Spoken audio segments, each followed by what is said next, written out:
Hello, everyone. Welcome back to English Podcast with Ralph. Today, we're doing something really practical. I'm going to share 50 everyday phrases that you will hear all the time, and I'll explain what they mean, how they're used, and give you simple examples.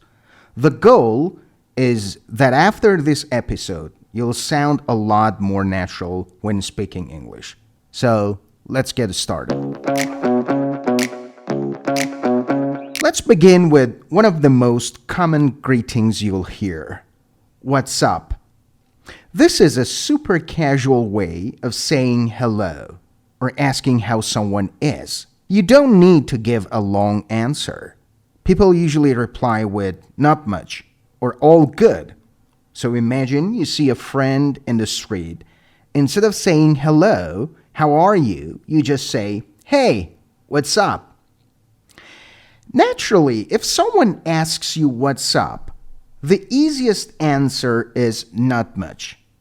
It's short, friendly, and you'll hear it every day. For example, hey, what's up?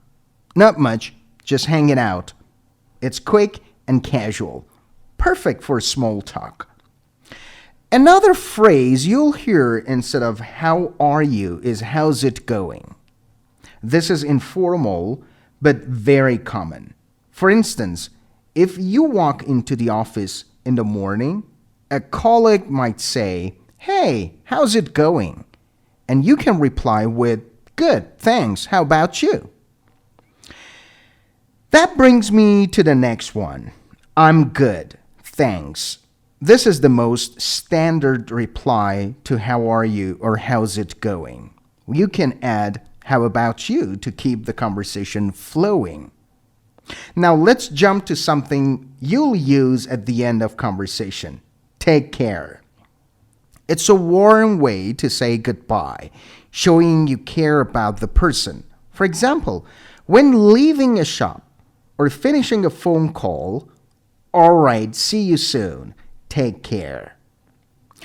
Here's a phrase you'll hear constantly. Sounds good. It simply means I agree or that's fine with me.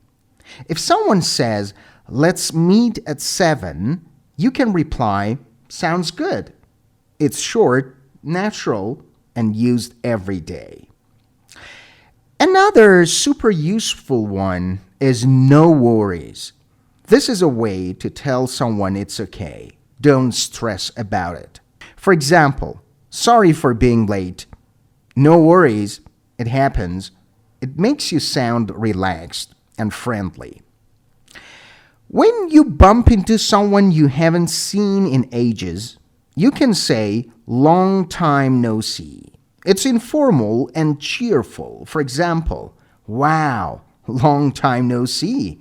What have you been up to? Let's move on to food. Instead of just saying, I'm hungry, you can say, I'm starving. It doesn't literally mean you're dying of hunger. It just means you're very hungry. For instance, let's grab lunch. I'm starving. Our next phrase is hang on. It means wait a moment. For example, if someone is speaking too fast, you might say, hang on, could you repeat that?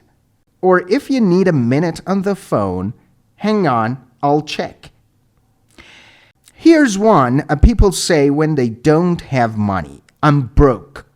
I'm broke. It doesn't mean your body is broken. It just means your wallet is empty. For example, a friend asks, want to go shopping? And you say, I can't. I'm broke this week. Very casual, and it's very common. Our next phrase is, what do you mean? What do you mean? This is a phrase you'll use anytime you don't understand something. If someone says something confusing, you just ask, what do you mean? It shows you want clarification. For example, we can't go tomorrow. Wait, what do you mean? Why not? Now, when someone explains something clearly, you can reply with, that makes sense. It's another way of saying, now I understand. For example, the train is late because of traffic on the tracks.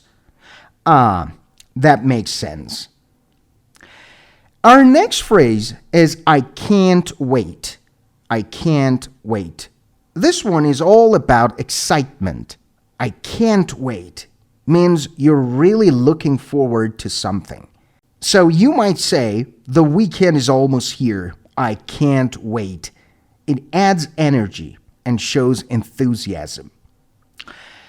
Here's a phrase that's great when you're talking about the future. You never know. It means anything is possible. For example, do you think we'll meet them again? Hey, you never know. It's optimistic, but a little mysterious too. Now, our next phrase is it's up to you. It's up to you. This one is used when you're giving someone the choice. It's up to you means you decide. For example, do you want pizza or pasta? It's up to you. I'm fine with either. It's polite and common in daily conversations. Now, here's a fun one. No way. This is what you say when you're really surprised, sometimes in a good way, sometimes in disbelief. For instance, I got free concert tickets. No way. It's short, emotional, and super common. Close to no way is, are you kidding me? Are you kidding me? You use it when something sounds unbelievable, often when you're shocked or annoyed. For example, I lost my phone again. Are you kidding me? It makes your reaction stronger. Now, our next one is about luck. Fingers crossed. Fingers crossed. It means you're hoping for a good result. For example, I've got a big job interview tomorrow. Fingers crossed. And people even make the hand gesture with their fingers when saying that. And here's a polite one. When someone says, thank you, instead of you're welcome, you can also say, don't mention it. It's another way to say it was no trouble. For instance, thanks for helping me. Don't mention it. Now, our next phrase is sorry to bother you. This is one of those polite phrases you'll hear everywhere. You use it when you need someone's attention, but don't want to sound rude. For example, sorry to bother you, but do you know where the nearest bus stop is? It softens your request and makes you sound considerate. Now, when something is really good, exciting, or impressive, you can say, that's awesome. For instance, your friend says they passed their exam, and you reply, wow, that's awesome. It's a phrase full of positive energy. Our next phrase is, I don't get it. Here's one for confusion. I don't get it. It means I don't understand. For example, this math problem is so strange. I don't get it. So it's casual, and you'll hear it all the time. Another phrase is fair enough. Fair enough. This phrase is really common in British and American English. Fair enough means I accept what you're saying, or I understand your point. For example, I can't come to the party. I've got work. Fair enough. Maybe next time. Our next phrase is by the way. This is a super useful one. By the way, is what you say when you want to add something new to the conversation. For instance, by the way, did you see the new cafe that opened downtown? It's a great way to smoothly change the topic. Now let's jump to another phrase, at the end of the day. At the end of the day. This expression is everywhere, especially in conversations about decisions. It means when everything is considered or the most important thing is. For example, at the end of the day, what matters is that you tried your best. Now, let's take a look at our next phrase. It depends. It depends. This one is short but powerful. If the answer to something changes based on the situation, you can just say, it depends. For instance, do you like working from home? It depends. Sometimes yes, sometimes no. Our next phrase is, that's not my thing. That's not my thing. This is how you politely say you don't really like something. Do you want to go camping? Thanks, but camping's not really my thing. It's casual, but respectful. All right, our next phrase is, give me a break. Give me a break. This one is used when you're annoyed or don't believe something. For instance, you should finish this 200-page report today.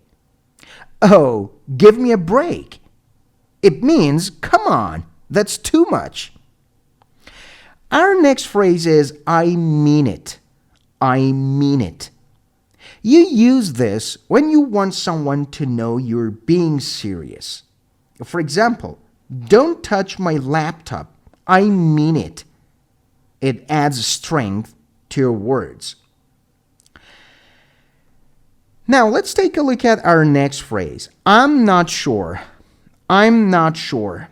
This is one of the most common ways to say you don't know. Instead of a hard, I don't know, you can soften it by saying, I'm not sure.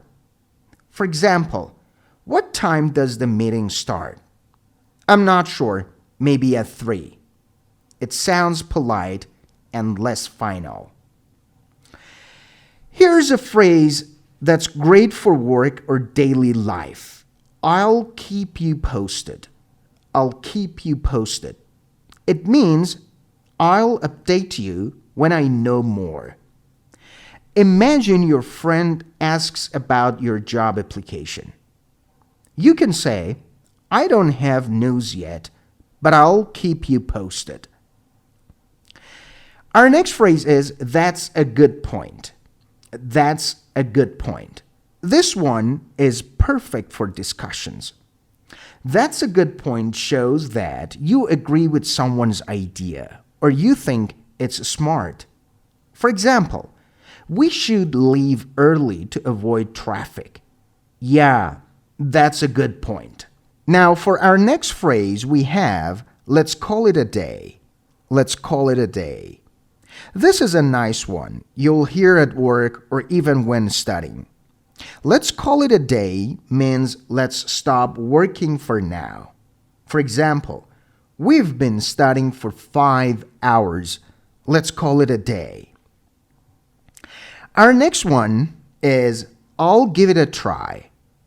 I'll give it a try. This is what you say when you're not sure if you can do something, but you're willing to attempt it. For instance, can you play the guitar? I'm not great, but I'll give it a try. Our next phrase is, better late than never. This is a classic English proverb. It means it's better to do something late than not do it at all. For example, sorry, I'm late to the party. No problem, Better late than never. Now let's take a look at our next phrase. That's the last straw. That's the last straw. This one shows frustration. The last straw means the final problem that makes you lose patience. For example, first he was late, then he forgot my birthday. That's the last straw. Our next one is I owe you one. I owe you one. This is what you say when someone helps you and you want to show gratitude. It means I'll do you a favor in the future. For instance, thanks for covering my shift. I owe you one. Now, we have a very short and powerful phrase, I'm in. I'm in. It means I agree. Count me in.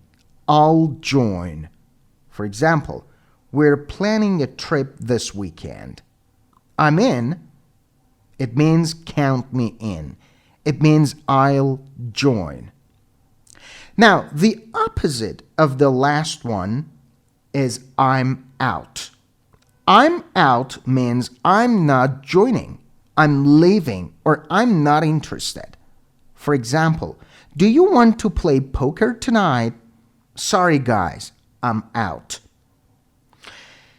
Here's something you'll hear when people feel sympathy or disappointment. What a shame.